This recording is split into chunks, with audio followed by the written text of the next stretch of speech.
A very good morning.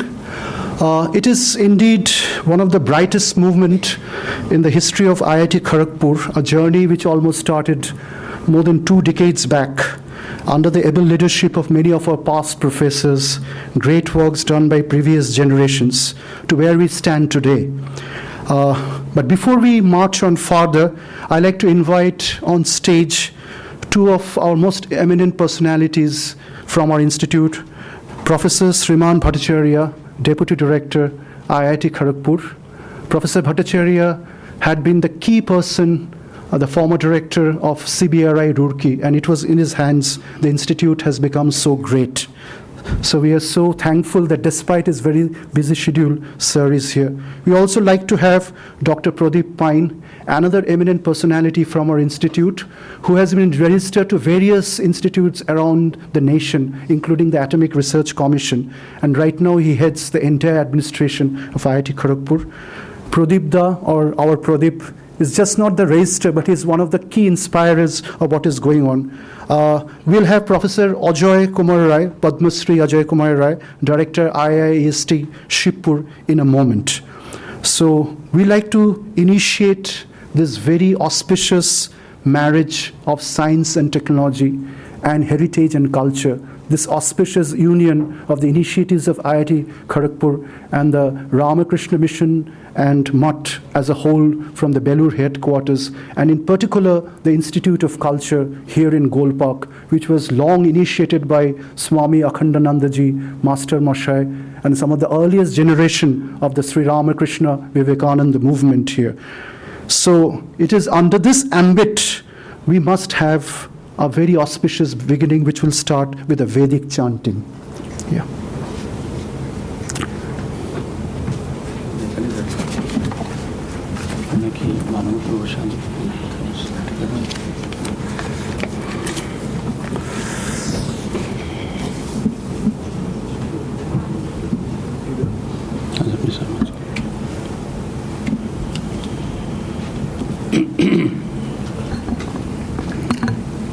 Om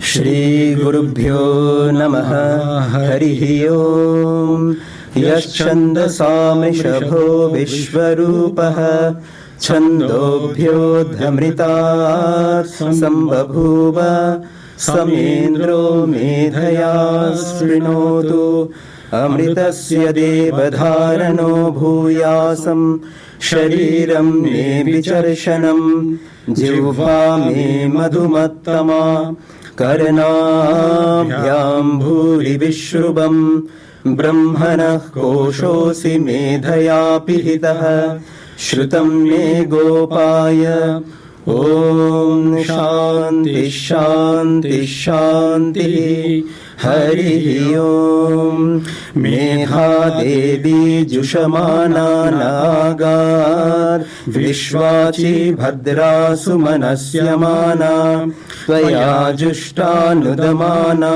Duruktan Brihadvadema Vidate Subiraha Tvaya Jushta Rishiri Bhavati Devi Tvaya Brahma Gata Shri Rutatvaya Tvaya Jushtaschitram Vindate Vasusano Jushasvadravino Namedhe Medham Mahindro Dadatu Medham Devi Saraswati Medham Me Ashvina Bhubhava Dhattang Pushkarasraja Apsara Suchaya Medha Gandharveshu Chayan Manaha Daivi Medha Saraswati Samam Medha Surabhir Jushataga Swaha Amam Medha Surabhir Vishwarupa Hiranyavarna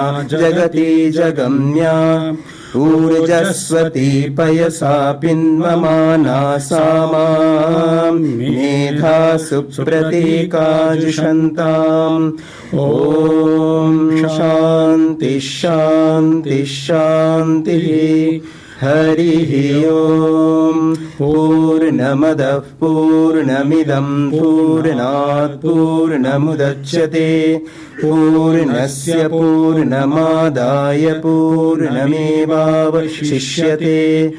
Om Shanti Shanti Shanti. Harihi Om Tat Sat. Shri Ram Krishna Arpanamastu.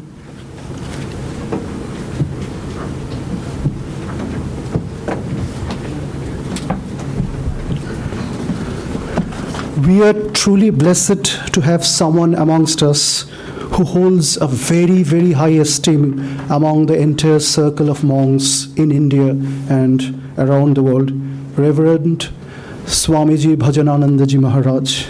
He's a person who has led such an important monastic life in India and abroad in the Vedanta Society of Northern California, to the publication of so many books like The Glory of Monastic Life, The Harmony of Religions from the standpoint of Sri Ramakrishna and Swami Vivekananda, Holy Trio and their mission, The Light of the Modern World, and many more. It's endless. So at this point, I think there cannot be a better start, a better genesis of this whole program, but to pay our pranam at the lotus feet of Reverend Swami Bhajanananda Maharaj Ji. So I'll request one of our scholar, Miss Tanima Bhattacharya, to kindly come here and offer our very little humble token of honor to Reverend Maharaj. Flower bouquet.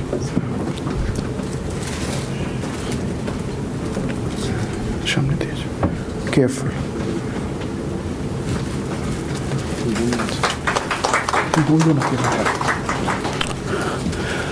Someone who has been our friend, our philosopher, our guide.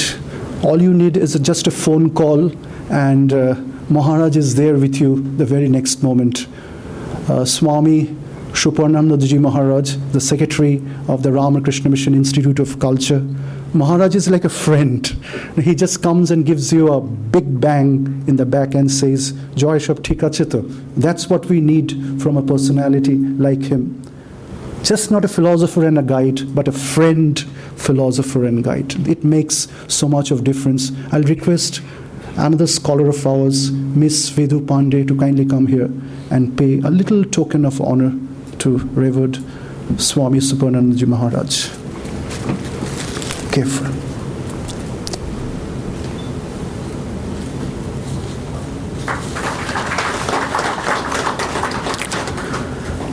The list of friends is endless because the initiative of Sandhi has become a worldwide phenomenon right now. And one of our best wishers, one of the person who blesses us, is Professor Ajoy Kumar Rai, who is one of us of IIT Kharagpur, an illustrious professor, the recipient of Padma Shri in this year of 2017, and currently a revolutionary director of the Indian Institute of Engineering, Science and Technology, Shibpur. Ajoy has made so much of difference to the institute in particular and to the education process in general. I'll request Tanima to kindly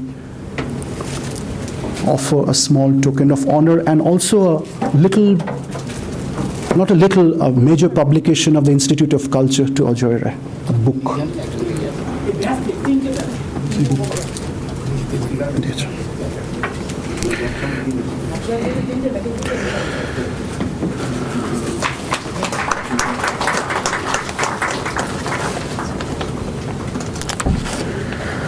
I'll request Miss Moli Mojumdar to kindly come up stage and felicitate a man who I've already introduced, Srimanda, Professor Sriman Bhattacharya, who is one of us, a man of great esteem, a very renowned structural engineer and civil engineering scientist, a man who is guiding the current days of our institute. Whenever our director is not here, he's the person we fall back to. He's the guiding light of our institute. Professor Bhattacharya, despite his very busy schedule and despite a meeting with a supercomputing facility which is due in our institute today, Srimanda thought perhaps this is a bigger priority, and we are so grateful to Srimanda.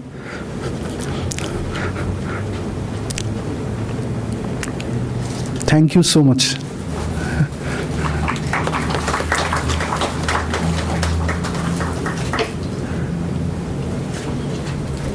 And finally, the man who makes all the difference: finance, administration, bureaucracy, but all with a token of love, all with a touch of love.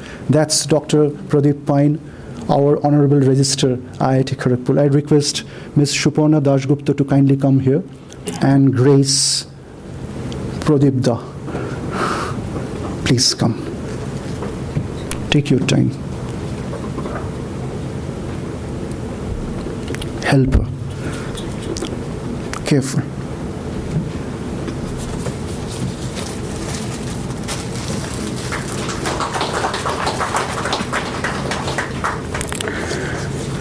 So at this point, we'd like to have two welcome addresses. First, directly the words of Revered Secretary Maharaj Swami Shuparnanandaji, and then a word of blessing by Revered Swami Prabhanandaji Maharaj, who is one of the guiding light to what is happening today here in this auspicious premises. And that will be read by respected Baburaj Maharaj, Swami Pragnatmatmaji. So first, the welcome address by Swami Suparnanandaji, saying why we are here today and what we do in the coming days and years.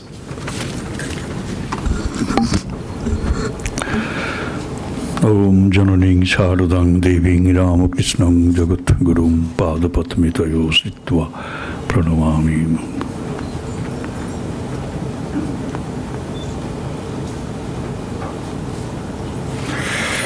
So I welcome you all in a way, and especially I welcome and offer my humble pranams to Srimad Swami Bhajananandaji, who is going to give us a beautiful keynote address on the subject. I welcome Professor Ajoy Rai, Professor Sriman Bhattacharya, Professor Pradeep Pine, and obviously Professor Joyson and his team. He has been able to inspire his young colleagues and also his students, not only of IIT Kharagpur, of students almost of all the IITs of India. He has made a very fine team, and he has been taking up this job of supplying some of the basic facts to establish the big claim that India was great. India is great even now, and it would be greater still in future. This claim has to be backed by sufficient facts, this and that, and he has been channelizing and exploring all the possible sources available through his team very successfully, and that's why especially I have become his greatest admirer in a way. I sometimes feel that he may be born to do this job and has been blessed by Swamiji himself. Otherwise, this much of love, this much of labor, he could not have undertaken. This is my personal feeling. So I have every bit of love and regard to this young man, Joy Sen. And I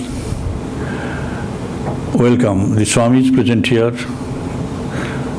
Matajis, and also the great devotees of Swamiji, devotees of great India. Professor Joyson has given you a note on the attainment or achievement of Srimad Swami Bhajananandaji. I just tell you that we look upon him as the crest jewel of scholarship in our order. I do not see any person present in our order with so much of erudition, so much of understanding of India, her past, present, and her glorious future.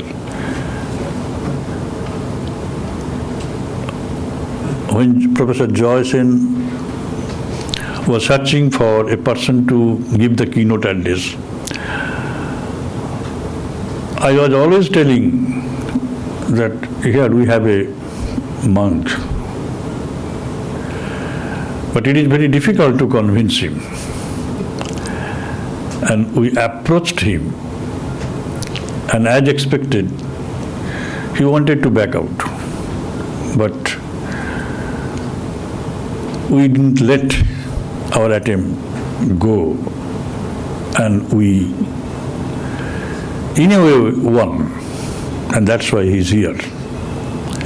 We have been able to convince him, and I assure you that you will learn something from him which will at least clear some of the misconceptions that we have all, you have all been fostering so long. He is such a person to dispel all the doubts, and whenever he would speak, we have to listen to him with rapt attention and wonderment as well. This is my feeling every time I listen to him. Just see the next floor, the second floor of this building. Maharaj just inaugurated one exhibition on the theme. And I would request you to go through each of the plates that have been arranged there, displayed there. And then you can fathom the gravity and the grandeur of the project that Professor Joyson and his team has taken up. The single, say photo requires several seminars and workshops, I tell you. And with single picture, you can have one big volume or several volumes. So he had all these things in his mind.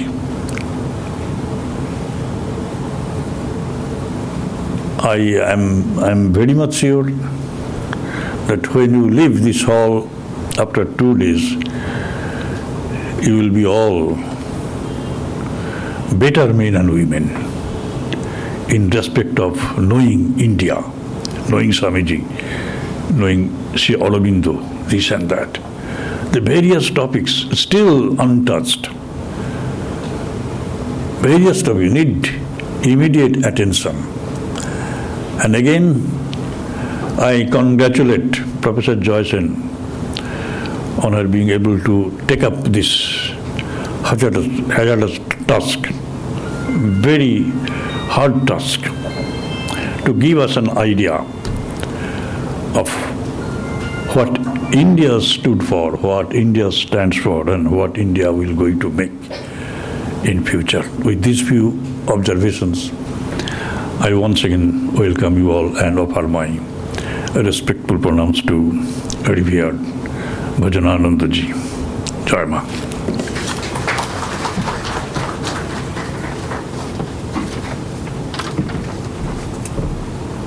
The whole team from IIT Kharagpur is humbled by the words of blessing from Swamiji, Swami Shriparanandaji Ji Maharaj. I think we shouldn't say anything more on this. It was almost 15 or 16 years back, here in this institute, there was a day when Dr. Kapila Vatsayan from the Ministry of Culture had visited IIT Kharagpur, and on her way back to Delhi had met Swami Prabhananda Ji Maharaj. And he said, there's some small little thing going on in IIT Kharagpur. You may have a look at it. Since that day, the relationship between the oceanic movement of the Sri Ramakrishna Ma and Swami Vivekananda's movement and our little IIT Kharagpur has just expanded and deepened. And it has been a long story where Swami Prabhananda ji had actually helped us to initiate it, to guide us to initiate this work on the historical evolution of India. And he gave us enormous freedom, as respected Maharaj said, to work on the generations of Sri Aurobindo, Gurudev Rabindranath Tagore, great Indologists like A. L. Basham, Will Durant, Richard Lanoy, and many others, and also look at the modern generation on Indic studies that is happening from Harvard University to the University of Tokyo in Japan, all across the world. So a word of blessing has come from Maharaj from the Belur headquarters. Maharaj is extremely aged, but he hasn't forgotten us. And a witness to that is Professor Radharaman Chakraborty. Right from that first day when Sir has been a guiding light to our little presence in this institute. And that presence has only expanded because of blessings from the earliest generation of Prabhanandaji through Sir Radharaman Chakraborty to the current generation of someone who is so agile, so energetic, almost 50 emails, 30 phone calls, and specifications and details, and running like a 15-year-old boy. That is respected Swami Baburaj Maharaj. I think a big hand should go to Maharaj. I think the whole new generation of India must look up to the movements, the rhythms, the patterns of the way Maharaj executes his work. It is fantastic. It is, I think, much more than fantastic. So Maharaj will have a wonderful, pleasant task to read the kind words of blessing that has come from the Belur headquarters, the revered Vice President of one of the world's largest and deepest spiritual movement by Swami Prabhanandaji Maharaj.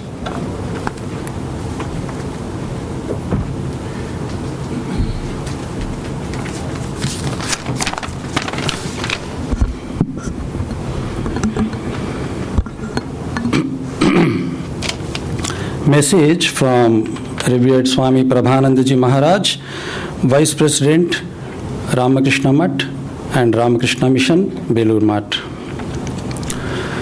I am extremely delighted to learn that an international seminar cum exhibition on the historical evolution of India as envisioned by Swami Vivekananda, Sri Aurobindo and other luminaries will be held at the Ramakrishna Mission Institute of Culture, Gol Park, Kolkata.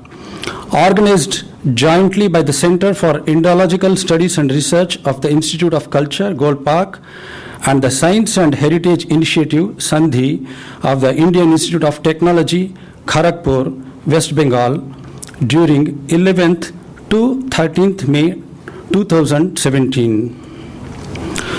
Though I was invited to participate physically in the program, which is very close to my heart, yet medical advice under my prevalent health condition prevents me from making such a move. It's a matter of regret, therefore, that I have to content myself by writing a short message for the occasion. I have noted that in the inaugural session on the 11th and the valedictory session on the 13th, there are several sessions devoted to serious topics with talks, movie presentation, and deliberations.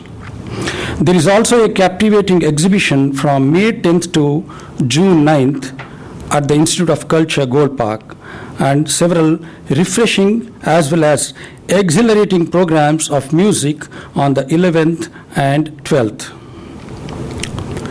Though my eagerness to participate in such a delightful program increases all the more and almost drags me over to the venue, yet I have to remain content by mentally going through the process staying at Belur Math. I wish the program all success and wish that the deliberations should throw light on the next step that we have to take in making India the queen of all nations. A vision seen by Swami Vivekananda and a thought that is very dear to and brings delight to every citizen of this country. May the grace of the Holy Trio be on this wonderful program and may success attend it is my prayer. Swami Prabhananda, Vice President.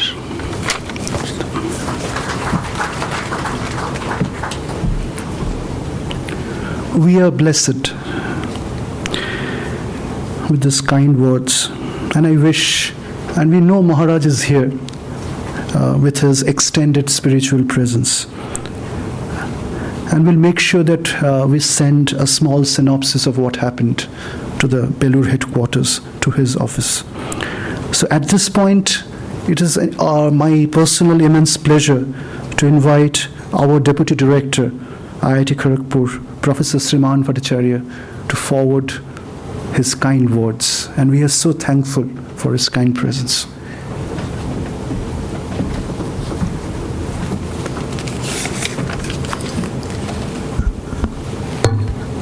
Very good morning, respected Maharaj Swami Bhajanananda ji, Swami Suparnananda ji Maharaj, Padma Shri Professor Ajoy Roy, the Director, Indian Institute of Engineering, Science and Technology, Shibpur, Mr. Pradeep Pine, Registrar, IIT Kharagpur,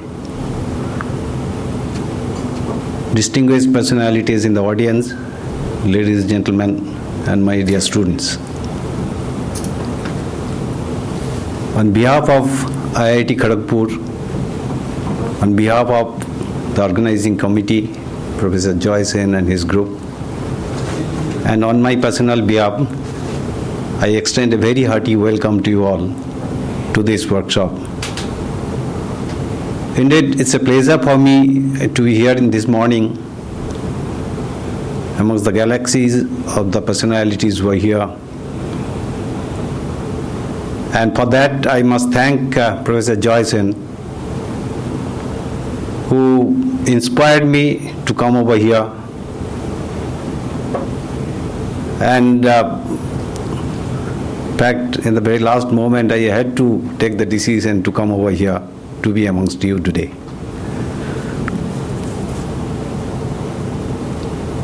While in this workshop for the coming 3 days, a lot of deliberations will happen, discussions will take place on the historical evolution of India.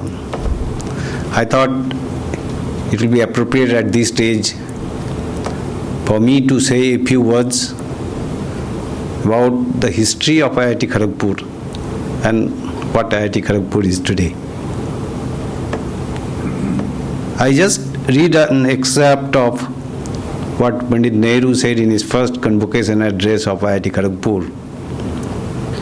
He is here in the place of that Hijli detention camp stands this fine monument of India, representing India's urges, India's future in the making. Yes, that's right, that one of the fine monuments, the IIT Kharagpur, the first in the chain of 23 IITs in the country, has started its journey from the infamous Hijli detention camp, commonly known as Hijli jail, and has reached to its present position with its strength, with a number of departments, centers, schools, research units, where a large number of students, teachers, scholars are dedicatedly working towards a common goal of making the country a beautiful one. IIT Kharagpur stands first on many counts, not only as a first institute in the chain of IITs, in terms of the number of students that it has, in terms of the number of units that it has started. In fact, IIT Kharagpur was the first to start the management school in the campus, to start a law school in the campus. It has a unique school called School of Medical Science and Technology, where the technological education is imparted to the graduates in medicine. That's unique, in fact, in the country. And very shortly, possibly the institute is going to start the medical hospital and a medical college where the degree will be conferred. Once Kaviguru had said that the highest education is that which does not merely give information to us, but makes the life in harmony with all existence. And that's true. It's not only that the education is imparted, we try to imbibe in our students the all-round ability so that the harmonious existence can be created. This institute has started a school of happiness. I think that's unique not only in the institute, in the country, and possibly in the globe where this kind of school does not exist as yet. Where we believe that a culture of happiness, the science into happiness, can be probed into, and students can work in that area alongside the science and technologies that they look into.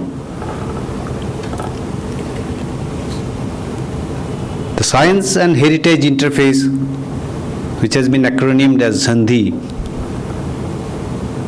under the auspices of which this workshop is being organized, is one of the 4 mega projects that Institute has conceived a few years back.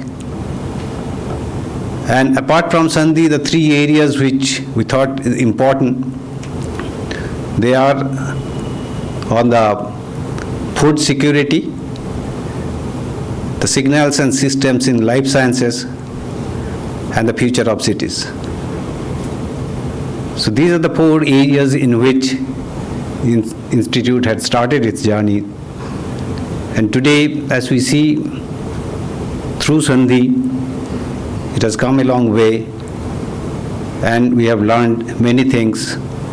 We have come out with many things, and I must thank the whole Sandhi team for coming out with this kind of informations that are available with us. Recently, the Ministry of Human Resource Development has initiated a program to make a few of the institutes to the level of world-class institutes. And there are several initiatives that have been taken place at IIT Kharagpur to be at par with the institutes in the world level. Amongst several initiatives, one of the aspects that we are embarking on is identifying the areas in which the focused research should be carried out so that we can come out with solutions of the problem to make the lives of large number of people in the country a beautiful one. The areas which have been identified to work on are on the advanced transportation system, advanced manufacturing, advanced healthcare systems,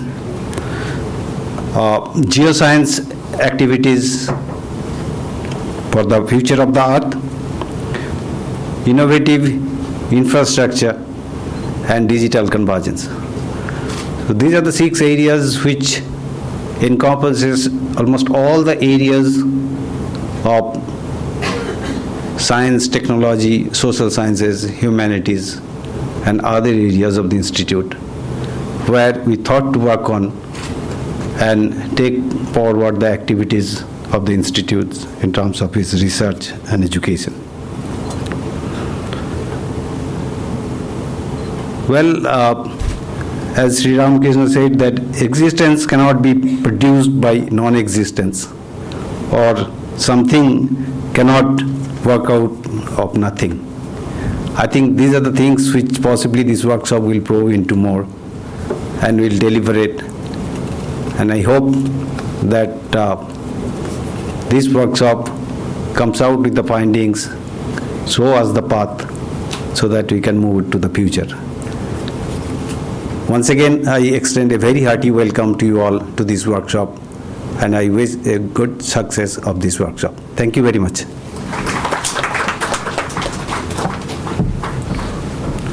Thank you so much, Professor Bhattacharya, for your gracious words. In the early months of 1893, Swamiji had sailed from Yokohama to British Columbia, Vancouver, and one of his accompanying on-board person was Sir Jamshedji Tata. And they had a long time on the board of a ship. And just believe the first charters of India's modernization, India's industrialization, India's future planning was happening on a ship that was moving across Pacific from Japan to the northwestern tip of the United States and Canada. And these spirit was evident in the kind words of Professor Bhattacharya, and they shall be evident in the following words of one of the great wishers of IIT Kharagpur, someone who has made IIT very proud, Padma Shri Professor Ajay Kumar Rai, currently the director of IIST Shivpur, who has made so much of a difference to the process of education and believes in the spirit of assimilation, in the spirit of convergence, in the spirit of multidisciplinary and interdisciplinary research to assure India's urges, India's future in the making. Professor Roy.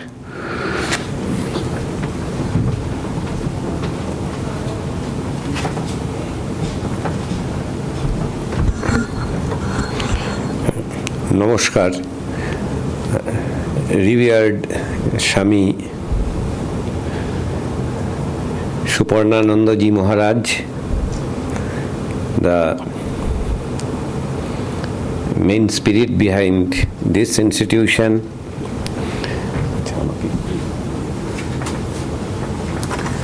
today's keynote speaker, and as Swami Suparnananda Ji Maharaj and Professor Joy Sen described, the man who possibly is an embodiment of all the knowledge of India, revered Swami Bhajanananda Ji Maharaj, my long-time colleague and friend, Professor Sriman Bhattacharya, Deputy Director of IIT Kharagpur, Dr. Pradeep Pine, Registrar of IIT Kharagpur, and my very dear younger brother, Joy, whom not only I respect, but is now going to the level where I may say that many of us will have reverence for. So this is a very important seminar come exhibition on historical evolution of India, and this is a very interesting topic on which throughout the country there should be more and more discussions.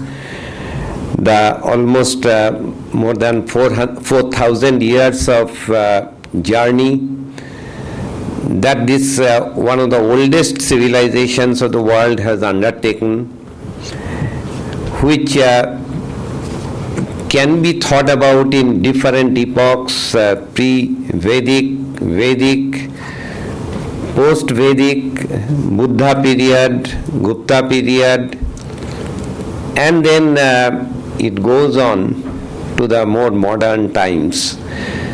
So looking at the entire scenario, it has been very aptly described by Gurudev Rabindranath once, that if you want to know India, read Vivekananda. So it is in that spirit that both IIT Kharagpur, under the leadership of my very dear Joy Sen, and the direct inspiration of our Deputy Director, Professor Bhattacharya and others, and in this institution, which is again the embodiment of everything India can assimilate for. A lot of discussions during the next 3 days will reveal a lot of new ideas. I would only like to tell you certain things. One of the things is from this Ramakrishna Mission Institute of Culture and also from Belur. As we all know that a lot of material has already been prepared, and they have now reached almost every corner of the country and also almost every corner of the world. And with IIT Kharagpur joining this whole venture, I'm sure that tomorrow, the real great days are coming when a lot of research input will be embedded on it.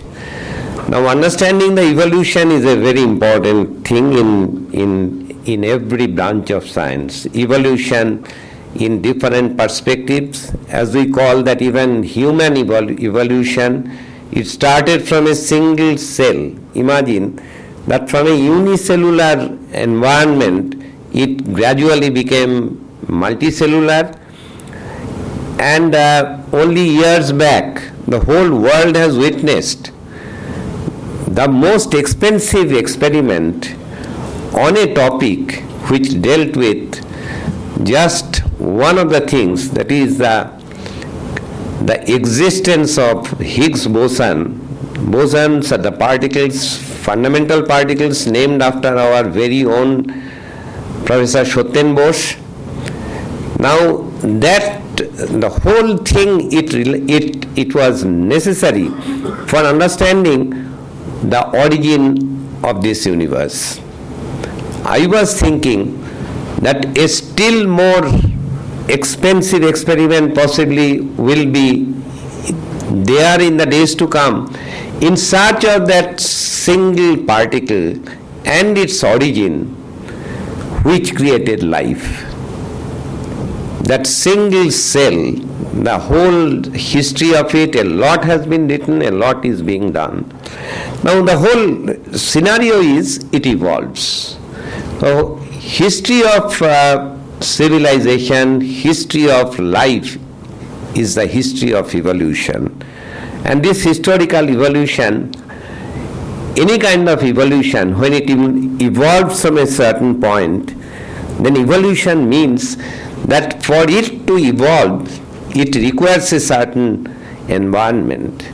A certain environment helps the entity to evolve in another entity. So if we just look at this almost 4,000 years of great civilization, which has very rightly been divided into several epochs, and each epoch in our great history, it has given so much to come to the next stage. Surely, as the human civilization is getting aged, today on 21st century, this evolutionary process is taking a very gigantic step. So evolution that happened maybe 1,000 years back, 2,000 years back, 3,000 years back, from that slow evolution, today the situation has come, the evolution is taking part at a gigantic speed. And understanding the whole thing, even in our own areas, even in our own society, we know that how a single kind of an input, which is the information technology, which started almost in 1990s, how in the last 20 years, it has completely changed the way we think, the way we live, and the way we spend time. all of us. We could not think that, okay, we'll have a mobile phone even 10 years back, 15 years back. And today the whole house has been segmented into individual entities, mother, father, child, everybody is sitting with the cell phone, playing with it. So this is a great evolution. And tomorrow's researchers will look into that how this great evolution has changed the humanity, the human civilization, the human life, including even the evolution in which the bacteria and the virus and the other things are really getting to a point where they are becoming smarter and smarter. The whole process of evolution is making the whole thing smarter and smarter and smarter. And I'm so happy that IIT Kharagpur, which again I cannot resist the temptation to mention, that which was created by the then Bengal Engineering College, Shibpur, and Shibpur being one of the oldest engineering institutions in the country, is also instrumental in starting the IIT system in India, and especially the first IIT, which is IIT Kharagpur. And I'm so happy that Professor Sriman Bhattacharya, the deputy director of this institute, he is also a student of Shibpur. So Shibpur students have started the whole thing. And so I thought that, okay, this may be a little bit pertinent at this point. So it's now in 21st century we need, as Professor Joy Sen mentioned, and as Swami Suparnanandaji Maharaj, he always talks about, and all our revered monks, the very revered persons in front of me, whom I really I have got the greatest respect for. And you all know that, okay, the only thing that is required is assimilation through integration. So in my opinion, 21st century, the whole future of civilization, the life will depend on integration. We have to integrate more, no more differentiation, and it will be integration followed by differentiation. So I am sure that these 3 days of I had seen some of the lectures, and many of the lectures I cannot resist the temptation of really attending them and learning more and more. So human life is learning, and I'm sure that this will enrich the entire community here and outside to really give a big boost so that tomorrow will be brighter, tomorrow will be more happy, and tomorrow it will be the grand day with a fusion of so many things and integration. Thank you very much. Thank you so much, Professor Roy. এই যুগ মহামিলনের যুগ, মহাসমন্বয়ের যুগ. These were the words of Swami Pranamananda to late Shama Prasad Mukherjee. So I just remember, as Ajoyeda said these kind words, the great movement. Sister once asked Swamiji, how can I help you? Swamiji said, Bharat ke Shiva karo. That's how you help me. So that inspiration was taken as Bharat Shivashram. It's a whole lineage. So before we come to the most important item of the inauguration session, I'd like to invite Dr. Pradeep Pine to say a few kind words, and then we have the final keynote address.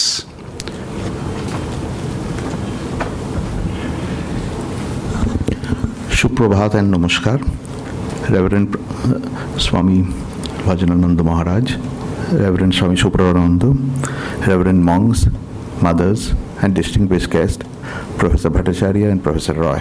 It is indeed a great pleasure for me, on behalf of IIT Kharagpur, to welcome you all. And I thank the Ramakrishna Mission Institute of Culture and Belur Math for hosting this very important event. I wish all success to this program and these 3 days of intense discussion, debate, and deliberation. I wish the program all success. Thank you so much. Thank you so much. We have two very important personalities from finance. One is our own person, Dr. Pine, and we have renowned Indologist, writer, and currently the principal economic advisor to the Government of India, Mr. Sanjeev Sanyal. Sanjeev, we are so happy that you're here despite your so busy schedule. We are under the portals of an immense personality to whom Swamiji used to say, Mahapurush Maharaj. I mean, he is the Mahapurush amongst us, Revered Swami Shivanandaji. We have not seen him. We have no idea what Swamiji meant by that, but we know Swami Bhajananandaji, a reflection of that great lineage. So it is a great, great, great honor to hear to the keynote address of respected Swamiji Maharaj.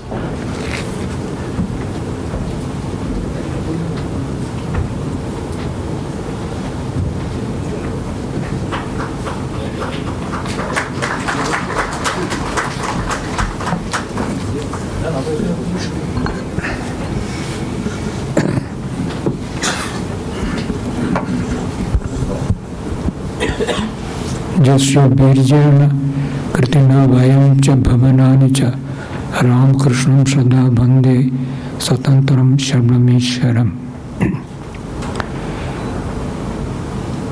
Swami Suparmanand ji Maharaj, professor Shriman Bhattacharya ji, professor Ajay Kumar Rai, professor Pradeep Pyne, Professor Jarshen, Professor Shabashadji Bhattacharya in its skies as historian sitting in front, and other monastery brothers and all the other members of the distinguished members of the audience. My namaskar to all of you. This seminar, this collaboration between IIT and this Institute of Culture, and as Professor Johnson said, this marriage between science and religion or spirituality, and also as Professor Ajay Kumar Roy spoke about the need for integration, this integration, harmony, unity, all this has been made possible through this seminar because of the message of harmony of Sri Ramakrishna. Sri Ramakrishna's message of harmony was applied in practical life by Swamiji. Swami Vivekananda removed 8 or 9 or more types of barriers, psychological barriers from the minds of human beings. The barrier between God and man, the barrier between man and man, between man and woman, barrier between the individual and the society, barrier between science, religion and religion, between religion and science, between the sacred and the secular, between the East and the West, between the ancient and the modern, and several other dichotomies in life. Swami Vivekananda removed these barriers. As a result, we can know that this has brought about an overall sense of harmony, and this has made possible this kind of seminar in this Institute of Culture. That's why Swami Vivekananda, in a short 2-line hymn on Sri Ramakrishna, stated, Jasya Birjena Kritina Vayam Cha Bhuvanani Cha Jar Shakti Prabhave Amra E Samasta Lok Jana Manush Kritina মানে সুকৃতি না, সুকৃতি লাভ করাইছে আমরা সকলে, আমাদের জীবন ধন্য হয়েছে। সেই শ্রীরামকৃষ্ণকে আমি আমার প্রণাম জানাই। এটি স্বামীজির এই শ্লোকের তাৎপর্য। এটাই আমার সেই জন্য ঠাকুরকে শ্রীরামকৃষ্ণ দেবকে স্মরণ প্রণাম করে এই আমাদের এটা শুরু আরম্ভ করলাম। Today's seminar, the theme subject of seminar is historical evolution of India. I shall briefly first discuss what is meant by India and then briefly discuss historical evolution. This theme or subject assumes that India has a distinct identity, but does really do all people agree upon the same identity of India? Most people have only regional identities, linguistic, religious, caste, and nowadays political party identity. Very few people, it is actually mostly our cricket players, film stars, these are the people who remind us of our national identity.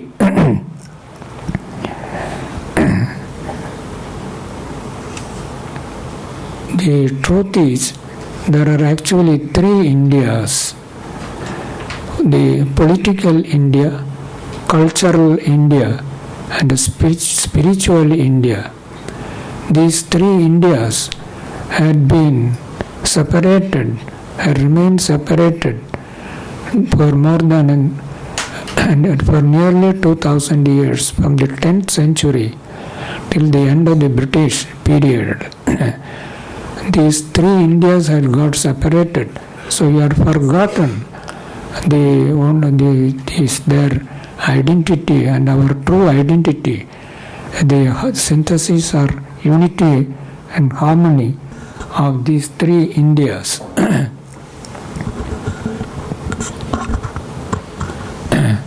It was Swami Vivekananda who united these three Indias, and that is the identity we now have. First, I will speak a little about India and these three Indias and the way Swami Vivekananda unified these three Indias. And then, if there is not much time left for about historical evolution, there is a great deal to discuss historical evolution. But before that, just to understand what these three Indias mean, first is the political India. Though I have much to say about this political India and its origin, since most of you know much about history, all now study in schools and colleges, so I omit the origin of this political India. What is known as the historical India is the political India, what we study in history books. It began from the pre-Vedic time, prehistorical times, and passed through various phases of history. Only during the first millennium AD till the end of the 10th century, India was politically one of the most powerful countries in the world, the wealthiest and the most intellectually and culturally advanced country. But by the end of the 10th century, India seemed to have lost much of its political vigor, unity, and creativity. So a great nation like India, which could beat back and shatter the powers of the Huns, Yuchis, Shakas, the Scythians, and other the Huns, they devastated many parts of Europe, but there were some came as marauders, not large-scale invasions, but India could beat back all those forces, and yet suddenly, for not the reasons not very clear, India had lost some kind of power, national vigor, and we easily succumbed to the Afghanistan area. That were not regular armies, some of them just marauders, and India became a conquered nation remained another for 1,000 years. And then came the British conquest. So this, though I have much to say, for want of time I have omitted the earlier portions of the history of India, political history of India. And this is the brief history of the political India. There is nothing much to speak about the historical evolution of political India. What actually happened was, especially after the 10th century, was not political evolution, but regression, political regression.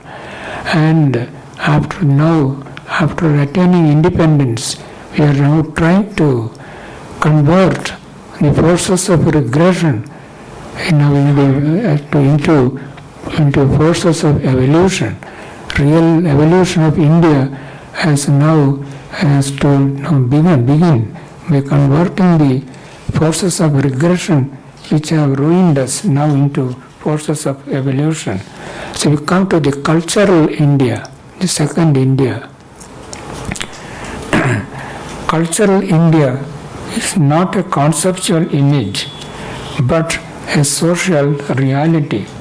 It is the real India which has been influencing human attitudes and thinking in many ways for more than 3,000 years. It is the India that is known to millions of people in Southeast Asian countries. 2 years ago, I read an article in one of our English newspapers. One well-known writer, he had visited some of the Southeast Asian countries. Everywhere he found one thing. There was great fear of the rise of China. Everywhere in the Southeast Asian countries, the people are afraid of the power of China. But everywhere he found that people are welcome. They want India to rise. There is no fear of India, the rise of India. The rise of India doesn't cause that kind of fear, is not there. That is because of the culture, Indian culture. In Southeast Asian countries, the Indian culture has deeply pervaded the local cultures. India's culture has three main characteristics. But before you mention these three characteristics, I'd like to discuss what culture is. Many of you might have thought about it also. In many books it is written. Culture, generally we identify culture with various our archaeological sites, and especially in India, the Ajanta frescoes, rock-cut temples in Ellora, Taj Mahal, and all. These are artifacts, creations of human beings. But culture does not mean these external things. Culture is an internal mental development, matter of mental development. Culture is a nation's heritage of values. Culture is the sum total of values transmitted from generation to generation. That raises the question, what are values? Though we use the word values, especially in India, more or less as a synonym for virtues. But values, what are values?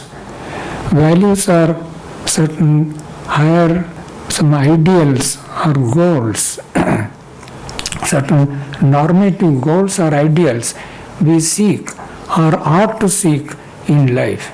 Values are abstract conceptions which urge us to seek certain goals. In Western culture, truth, goodness, and beauty are regarded as ultimate values right from Plato's time.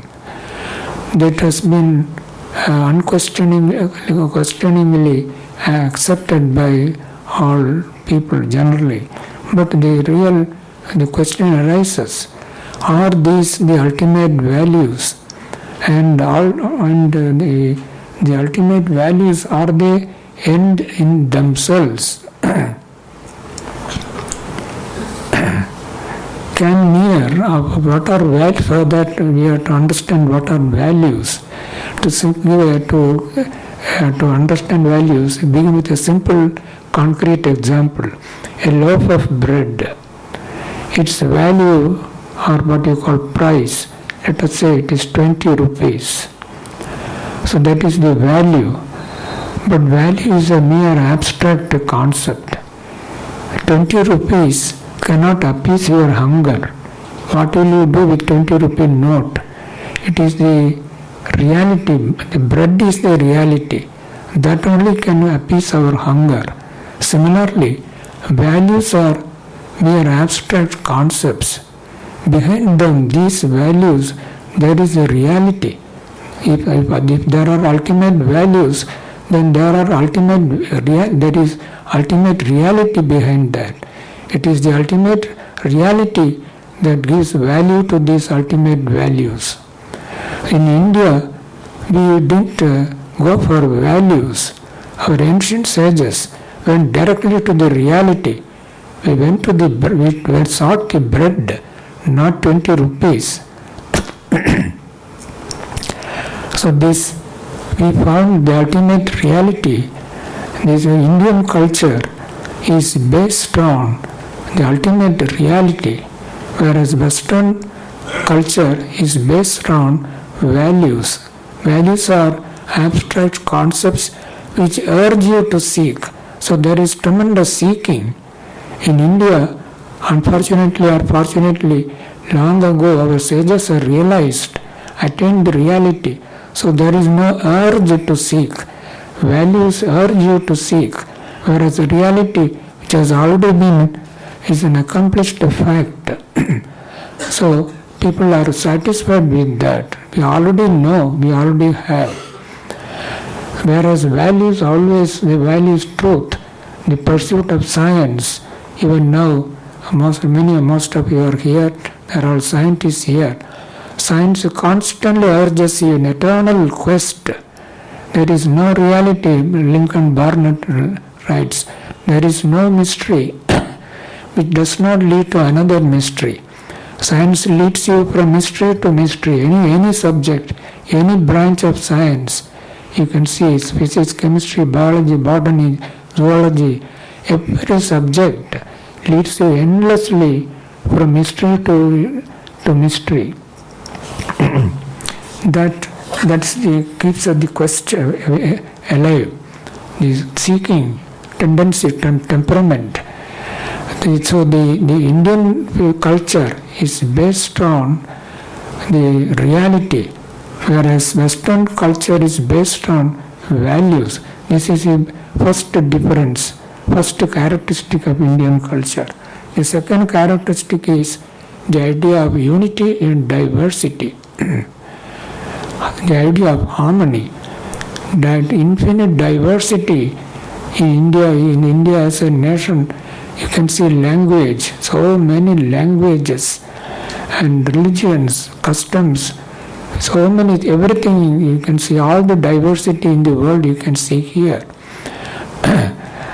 But behind all that, there is the understanding of unity. Recently, there is some question about India, whether Indians should have an identity at all, whether it is it is advisable to stress in this age of globalization, whether it is advisable to have an Indian identity. In fact, I read an article by Professor Amartya Sen, where he argues, especially against Hindu identity, and we shouldn't have this kind of Indian identity, where more than that we should have a global identity. But as far as Indian culture is concerned, in India itself we have got innumerable regional, linguistic, religious and caste identities. And all these identities enable us to follow our own Swadharma. These identities refer to our Swabhava, our inherent nature, the law of being. But our work, the work we do, depends on everyone has got his own Swabhava and Swadharma. Or many of you are scientists. These scientists, they follow the profession of science and technology, and for that you need a scientific Swabhava. A person with a art interest in his nature by temperament in art, he cannot become successful in the technology, in the profession, technology. So the Swadharma is determined by Swabhava. So that's why the diversity is not at all a problem in Indian culture. Diversity helps us to develop our own individual capacities, inherent endowments. It enables us to develop our capacities to the maximum extent. Only we should have a sense of unity. So this idea of unity in diversity, it is a unique feature of Indian culture. It is this idea that Sri Ramakrishna revived in the form of his message of Dharma Samanvaya, harmony of religion. Sri Ramakrishna established not only Dharma Samanvaya, religion, harmony of religions, he paved the way for different types of harmony, about which I told you, Swamiji, how he removed the barriers. As a result, the world whole is historical evolution. When you come to there is time, I would like to speak about the teleological, the goal of evolution. Evolution, not historical evolution. It doesn't mean about the past, about the future also, whether it has any goal orientation. So that higher goal orientation also has been made possible. A vast, universal harmony has been established by Sri Ramakrishna and Swami Vivekananda. That is the second characteristic of Indian culture. The third characteristic of Indian culture is the idea of infinite time. This is the one culture which doesn't care for history. We don't have my historical sense. Many of our great leaders, nobody knows when they lived and where they died, and that also is not known. The authors, we have got many great commentaries. Who wrote these commentaries, nothing is known. As Swamiji once told in the audience in America, we Indians, we live, you in Western people, you live in time, we live in eternity.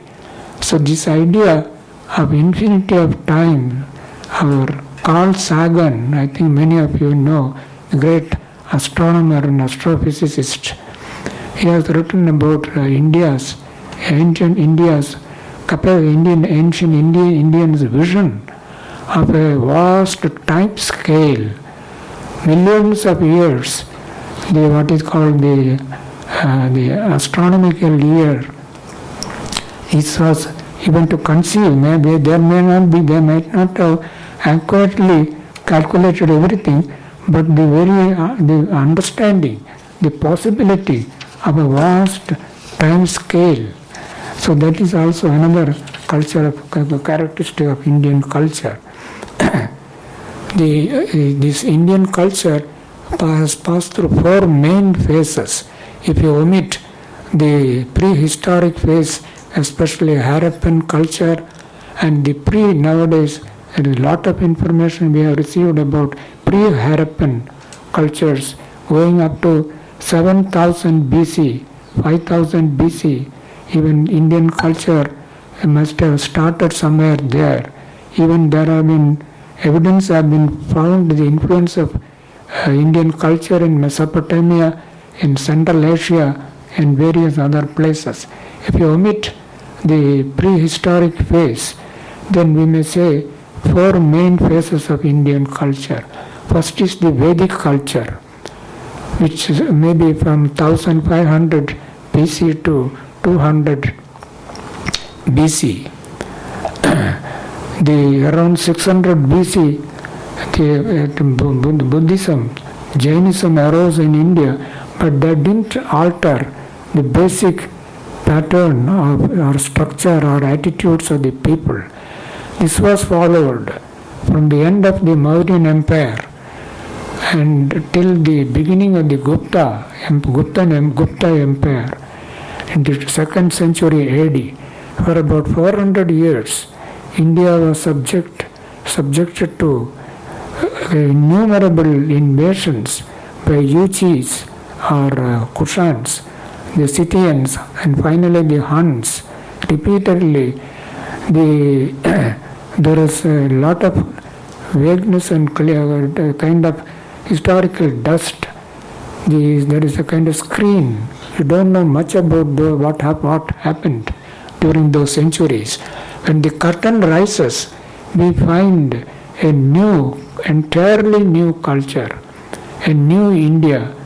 New India means, especially in Hindu culture, a Puranic Hinduism, Puranic culture, India. You'll find all the Vedic gods, they disappeared. The rituals, all they disappeared. A new set of gods, then the rituals, then temples, new institutions, everything came. That is what is known as the classical Hinduism or the classical phase. And especially the concept of avatara, it was not there in the Vedic period.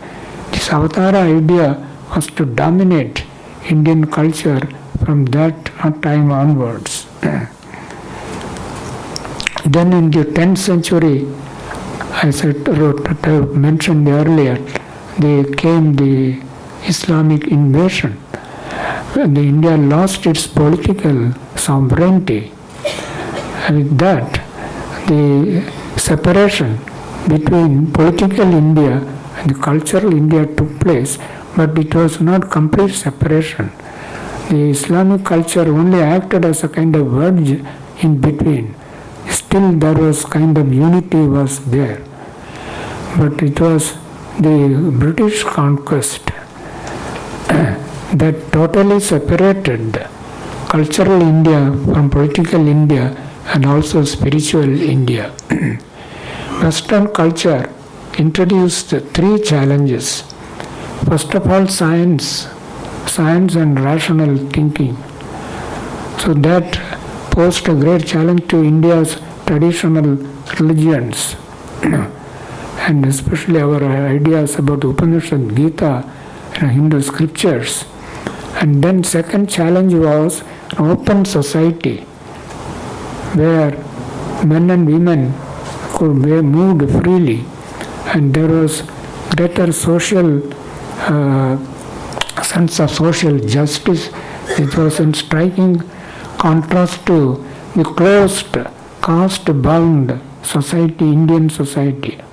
That's the second great challenge. The third challenge was a concept of a savior God who came to save sinners, the poor, the sick, That was a new concept for the downtrodden, neglected, marginalized people. Here was a new an avatara, a new God, concept of that. These are the three main challenges Western culture introduced. And they don't have time to tell, but the great work Swami Vivekananda did was to meet these challenges. He met these challenges by integrating the best elements of Western culture. These three elements of Western culture, Swamiji integrated or attempted to or taught us how to integrate these best elements of Western culture into Indian culture. Indian culture has grown not by destroying other cultures, not by negating others, but by integrating them, by accepting them into Indian culture. It is a kind of in a dialectical way. Since I don't have the time now to explain the whole dialectical process, the Marxist applying Marxist materialistic dialectics, D.D. Kosambi has written a book on Indian culture. There he has totally given a distorted view of the development of Indian culture. But following a constructive dialectics, original dialectics of Hegel, it is a destructive dialectics, thesis, antithesis, and the synthesis. According to the Hegelian dialectics, the antithesis itself destroys the thesis, the negation of the negation. So synthesis never took place in Western culture. Though the Hegel propounded the dialectical theory, the actual synthesis and the real dialectical process took place in history, in Indian culture. You can see that so I have worked out how by following a constructive, a positive dialectics, India has absorbed and synthesized a lot of foreign elements and enriched itself. Our Indian culture has enriched itself by absorbing many things from different cultures and religions. It is going on, and in future also. And then comes the spiritual India, cultural India, just about spiritual India. At the outset itself, you may ask, why spiritual India?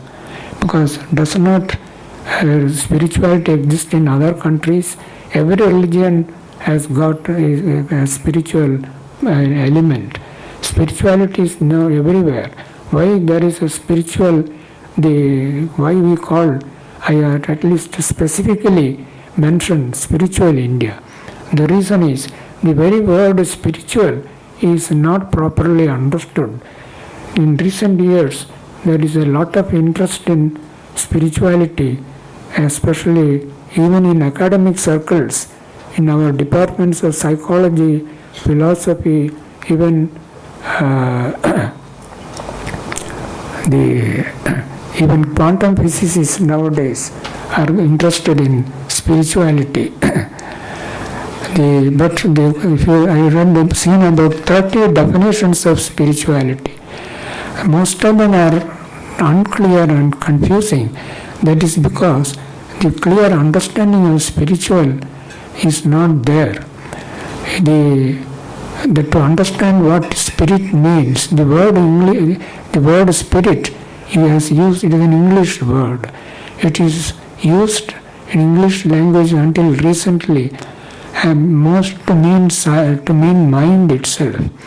To understand that, we have to understand two views of human personality.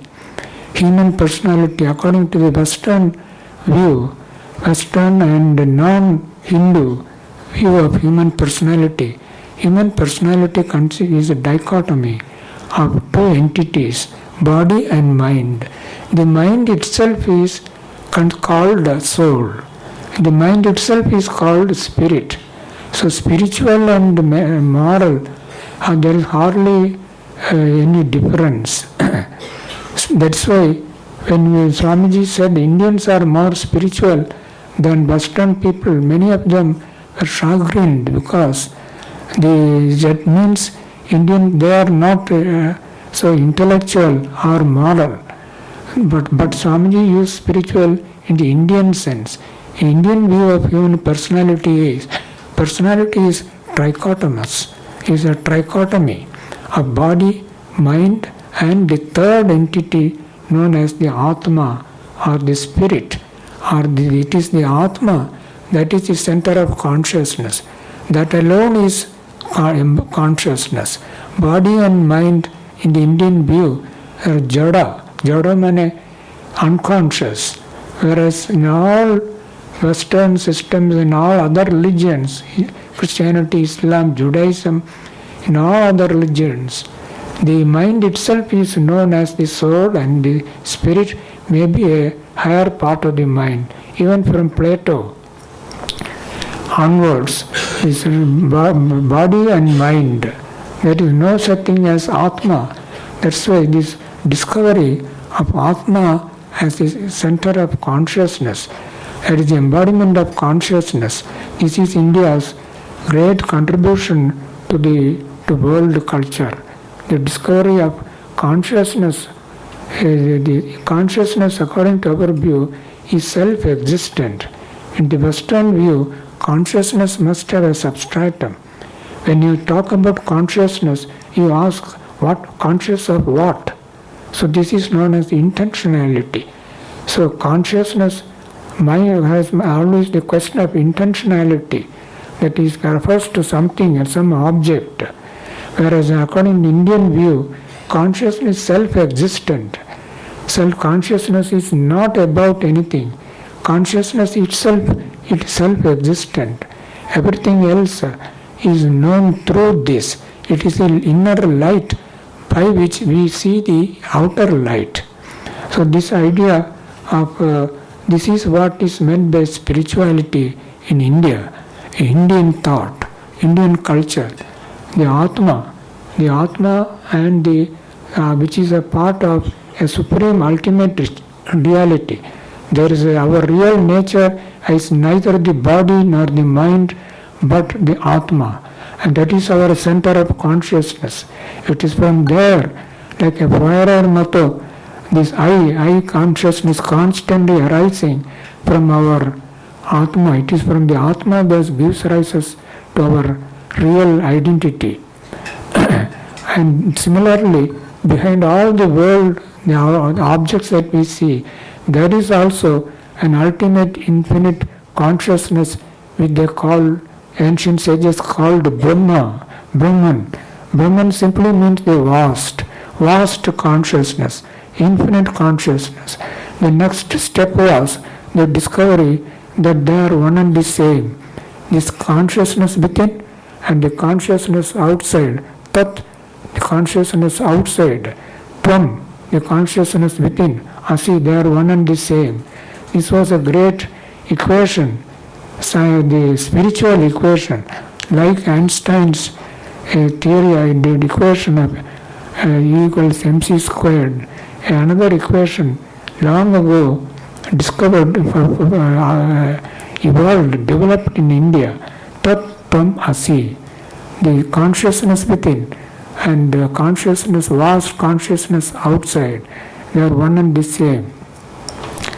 So that is the spiritual India, and this is the great message contribution India has to give to the world. Now, these three Indias, as I told you earlier, had got cut asunder by foreign other influences, and it was Swami Vivekananda has reunited these three Indias, and that is what now you are trying to understand. we just next is about historical evolution. Since my time is already up, historical evolution, I shall just mention some of the two main questions I want to ask about this historical evolution, or want you to think about. Since there is no time for me to discuss, I shall just raise this question. First of all, what exactly is meant by historical evolution? Secondly, can the historical evolution be considered in isolation without linking to the historical evolution of the rest of the world? How is India's historical evolution linked to the evolution of other cultures and nations in the world? These are the two questions I would like to discuss in detail here. So since there is no time, I'll just mention about some theories about this evolution of historical evolution. And especially this seminar is about historical evolution as conceived, or from the standpoint of the messages of Swami Vivekananda, Sri Aurobindo and others. I'll just mention Swami Vivekananda's concept of history. As a prelude to that, maybe already it is 11:45. I've been asked to end it by 11:30. I'll take another 5 minutes or 10 minutes. Just before to introduce Swamiji's view of history, you can see two other theories of history. One is Hegel, other is Toynbee, Arnold Toynbee. Hegel claimed to have, I'll just read out, Hegel claimed to have harmonized the spiritual world and the material world through his theory. But as I told you, by spiritual, Hegel meant only the mind, mental, that's all. He had absolutely no idea of Indian idea of Atman. In fact, he had great contempt for Indian culture, though he took many things from Indian culture. A human being's actions are determined by the ideas in his mind. Similarly, historical events are outer expressions of movements in God's mind. Our actions are determined by our mind and thoughts that we all know. Hegel propounded the view that historical actions, historical events, they are the expressions of movements in God's thoughts. So God's mind, how God's thoughts move in God's mind, that he said it takes place in the form of a dialectics. So these movements in God's mind follow a dialectical pattern: thesis, antithesis, and synthesis. Hegel's dialectics is destructive dialectics. The antithesis completely destroys the thesis, so no synthesis takes place. In tracing Indian history, we see a positive, constructive dialectic operating in which two opposing ideas or trends are synthesized and harmonized into a third concept. As I told you, we don't have the time to discuss this constructive dialectics by which Indian culture has developed. I can briefly discuss Toynbee, Arnold Toynbee's theory. According to Toynbee, civilizations are independent of nations. According to him, the Christian culture does not refer to Christian nations. Christian culture itself is different. Islamic culture. So culture or civilization, according to him, is not identical with nations. He believed that the forces which sustain civilization are spiritual. During its growth, a civilization meets internal dissensions and external invasions. The material obstacles are overcome by a process which he termed etherealization, by which means the release of spiritual energies of society. One of the surprising things about, there are several theories of history, Spengler, Toynbee, or several others.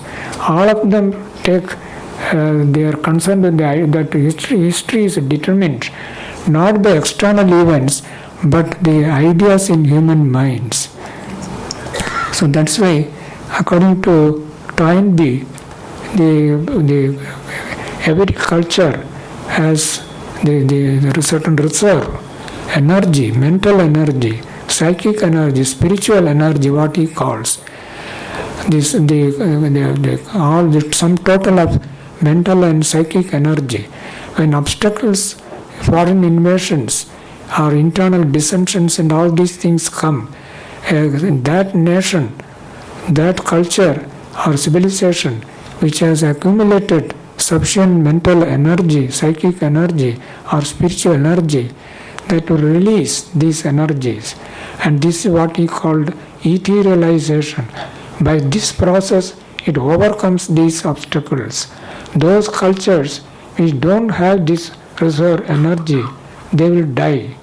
In fact, Toynbee, the main quest for this, his famous 12-volume history, study of history, he embarked on that because he was the son of, his father was professor of Greek, and from boyhood he thought about the Roman and Greek civilization. Why such a great civilization disappeared? They are like that several other Egyptian civilization, whole thing vanished. Whereas Indian culture, civilization still survives. Toynbee was a great critic of Indian culture during the first 6 or 7, 10 volumes. He didn't miss an opportunity to critique. He did not recognize what is called can be a Hindu civilization. There is a Buddhist civilization, an Indic civilization, but there is no Hindu civilization. He did not accept in the beginning. But later on, the Second World War sobered him up. He saw great potential danger facing the Western world. And he also saw the Indian culture has survived for more than 5,000 years. And it is going strong. India has the reputation of conquering its conquerors. So that is because of the spiritual energies. That is where India, Swamiji spoke about the spiritual India. That is our reserve, eternal reserve. And it is undying, unchanging. That is what our makes India, immortal India, eternal India. Mark Twain, most of you know about the American author Mark Twain, the author of Tom Sawyer's and Huckleberry Finn books. He visited India, and he spoken much about India. And but among the statement, one statement he made was, in the spiritual world, India is the only millionaire. Yes, he spoke about that. Regarding spirituality, we have got untold number of poor, poverty-stricken, hungry people in India. But regarding spirituality, India is the only millionaire. China has got millionaires. But regarding spirituality, China is advancing fast, no doubt. 1997, during our golden jubilee of India, Lee Kuan Yew, the creator of modern Singapore, who founded and created Lee Kuan Yew, was originally a great critic of India. But in that meeting, there was a meeting in Singapore. There he said, he compared China and India to a rabbit and the tortoise. The China is the rabbit. It is running fast, but it will meet a river on the way and it will get drowned. Whereas India, like a tortoise, it is crawling. It will also meet the river, but it will swim across the river and it will reach the goal first, he said. and it is becoming true. Now China has attained great wealth. It is going to be more wealthier than the America in a few years. But they realized that wealth without culture and spirituality, it can create greater problem, and they may lose their wealth also. In recent years, we are surprised. Our cultural heritage of India, 8 volumes, published by this institute. The Chinese, they want the whole thing to be translated into Chinese language. That will take me several years. So they want the English book itself, the whole set, 8 volumes, they want to reprint in China. So at first we gave our Supernanji himself, he gave the copyright, but later on we found some difficulties. But when you try to talk about withdrawing the copyright, already they have started the printing. 37 other books published by Ramakrishna Merton Mission, the Chinese, they want to translate into China in Chinese language and publish. They are already, the committee came here, met our authorities already, because there is now awareness. Just as 2000 years ago, Kumara Jiva and 2 or 3 others, I forget the name, they went to China, and then Bodhidharma in the 6th century. They went and spread Buddhism there, and they totally changed the Chinese culture. The same way now, 2000 years later, now they are coming to India again. And a very possibility, this Thakur Swamiji's message of harmony, of spirituality, true spirituality, these things will go to China again and flood that country, and because the country is now fit to receive this message, it needs. They understood the importance. Though in India also, our people, especially now economic condition is improved, people are realizing the importance of spirituality more and more. So the Toynbee's idea of etherealization, the spiritual energy is necessary for survival. So we come to Swami Vivekananda's concept of historical evolution. I have just briefly mentioned. Swamiji looked upon evolution as the manifestation of the spirit, the Atman, through Prakriti. As the faculties of mind undergo development, the inner powers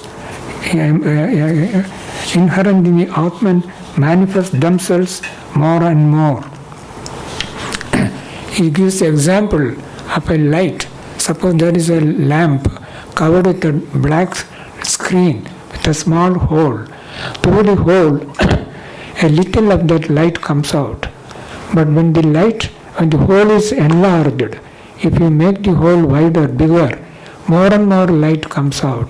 The same way, according to Swamiji, evolution is like that. Evolution only applies to the body and mind. Behind that, there is the spirit, the light of the Atman. This evolution is through this evolutionary process. It is the Atman's light that is manifesting more and more. So humanity is evolving more and more. A few years ago, a few means 1950s, Julian Huxley, the grandson of Thomas Huxley, he wrote a book, Darwin, Evolution After Darwin. There he has stated, according to original Darwin's view, the evolution, there are 2 basic concepts: struggle for existence and survival of the fittest or survival of the fitter. Struggle for existence, cutthroat competition. If Darwin's theory were true, then there will be nothing, no hope. Everywhere then wars and battles and all these will be justified. But that all the rules and laws and the country, they are all against to prevent crime, killing, and to establish harmony, peace among the people. So according to Julian Huxley, Darwin's evolution theory at the human level, it becomes psychosocial. It is not surveillance, struggle for existence, struggle for consciousness. That is Swamiji's idea. At the human level, we already stated that according to Julian Huxley, evolution at the human level becomes psychosocial. Swamiji also agrees with this view, but adds that psychosocial evolution is only a preparation for spiritual unfolding. At the human level, real struggle is not for existence, but for consciousness, for higher and higher forms of consciousness. What helps in this higher struggle is not competition, but love and unselfishness. In his introduction to his work Raj Yoga, Swamiji speaks of human evolution as the ascent from the unconscious to the conscious and from there to the superconscious. At the level of the unconscious, life manifests itself as instincts. At the conscious level, life manifests itself as reason. And at the superconscious level, life manifests itself as higher spiritual intuition. Ordinary life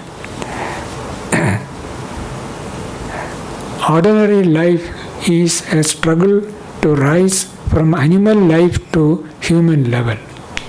That is what we see all around, and people fail. What we read in newspapers is this failure of human beings to rise from animal level to just human level, whereas spiritual life, according to Swamiji, is an attempt to rise from human life to divine life. Man has got, that's why he spoke about potential divinity. Man is potentially divine. He does not become fully human being until he realizes the divinity within. That's why Swamiji spoke about man-making education. Man does not become fully man until the divine dimension in him is realized. So when he said man-making, it actually means rising from human to the divine level. Then another point in Swamiji is ordinary evolution is a very slow process. As all of you know, if you study the time scale involved in evolution from Cambrian, Ordovician, Silurian, so many Paleozoic, Mesozoic, Cenozoic, the different epochs in evolution. There are millions of years are involved. So evolution is a very slow process. But according to Swamiji, at the human level, if you allow the evolution to if you remain satisfied with evolution, we won't attain much in life. But evolution can be accelerated. At the human level, this evolution, which normally in animals take place at a very, very slow rate, it can be accelerated. How to accelerate it? That is what yoga means. So according to Swamiji, yoga is revolution. Ordinary life is evolution, where yoga is a revolution. Sri Aurobindo refers to the Swamiji's idea in his wonderful book, The Synthesis of Yoga. Therefore, Aurobindo is referred to this. So yoga, according to Swamiji, is revolution. I mentioned all this about individuals, but according to Swamiji, what applies to the individual applies to the nation as a whole.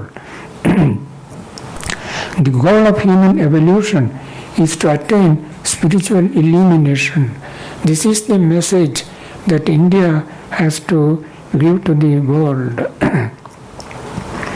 This is the Swamiji wanted this India's function, India's historical evolution, or this is when India has something to contribute to world culture.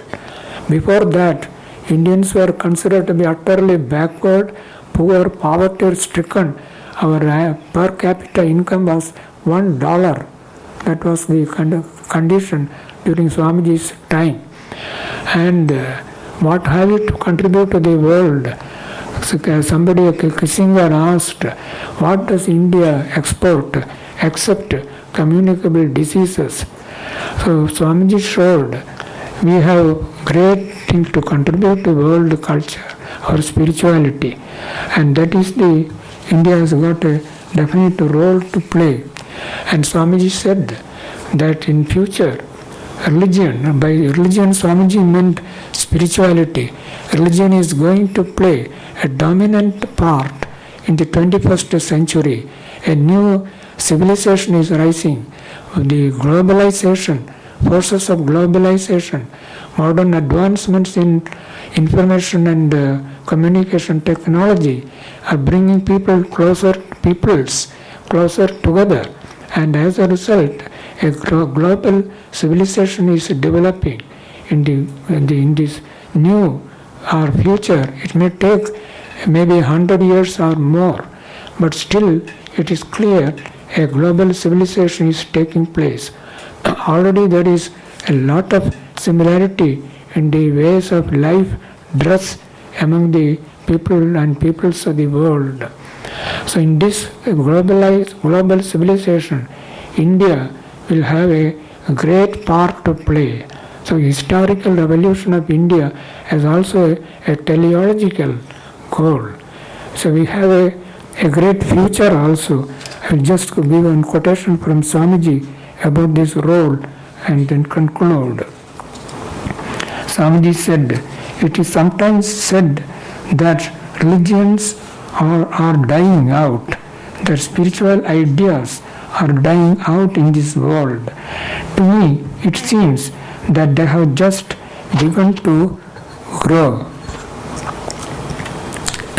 The power of religion, broadened and purified, is going to penetrate every part of human life.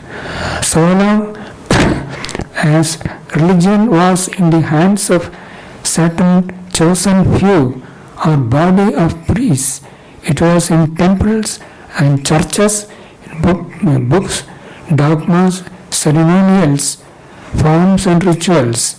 But when we come to the real spiritual universal concepts, then and then alone will religion become real and living. It will come into every pore of the society and be infinitely more a power for good than it had ever been before. So spirituality is going to play an important role in the future of human civilization. This is Swami Vivekananda's great message to the modern world. Thank you all.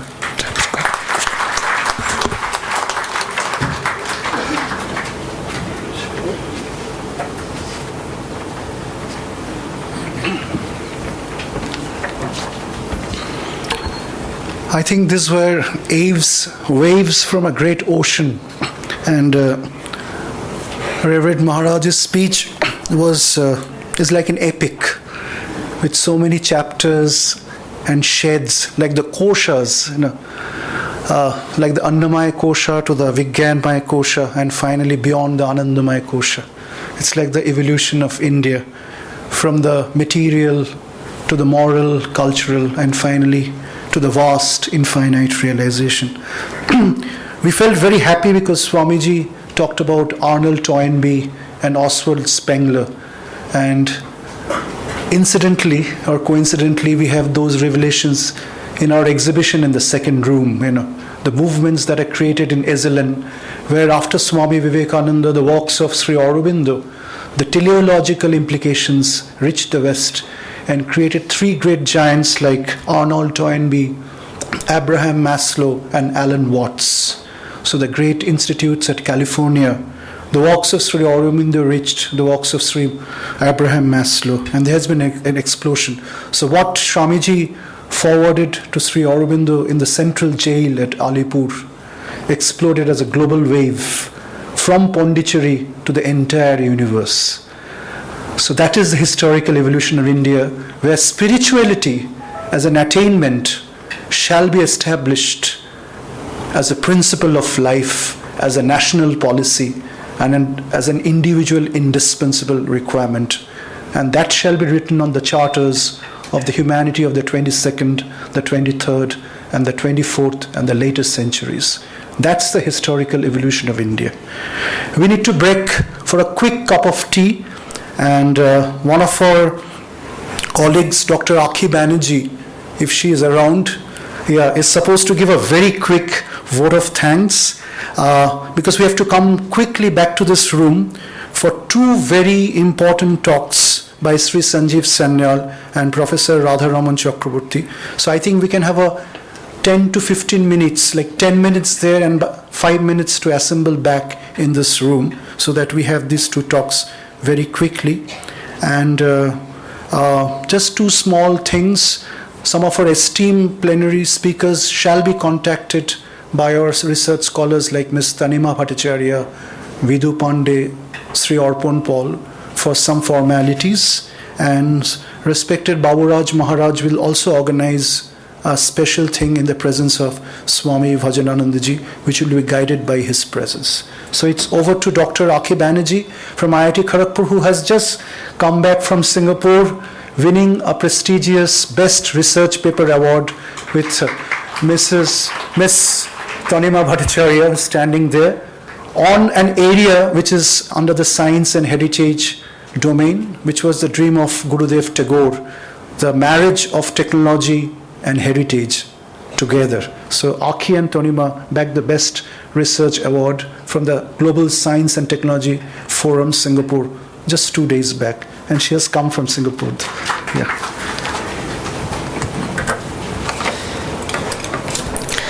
First of all, I would like to thank the audience, the Institute of Culture, Gold Park, Ramakrishna Mission, and IIT Kharagpur to give us the opportunity to assemble here and discuss on such a personal topic, personal to us as Indian and as the dwellers of this wonderful country.